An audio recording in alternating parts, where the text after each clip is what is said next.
رہے ہیں آئینہ نیوز سے۔ امین بنگلہ تھانہ ساندل کی حدود میں پولیس مقابلہ۔ ذرائع کے مطابق 3 مسلح ڈکیت صدار بائی پاس پر ڈکیتی کر رہے تھے کہ پولیس کو اطلاع دی گئی۔ ڈولفن فورس اور ڈاکوؤں کے درمیان فائرنگ کا مقابلہ ہوتا رہا۔ اس دوران امین بنگلہ پہنچ گئے۔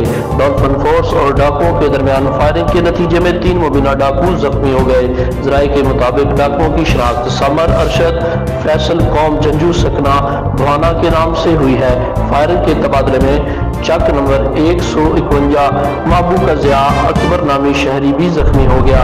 اطلاع ملتے ہی پولیس کے اعلیٰ افسران موقع پر پہنچ گئے۔ پولیس اور ریسکیو 11 مئی کی ٹیم نے زخمی ڈاکو اور شہری کو الائیڈ ہسپتال میں منتقل کر دیا۔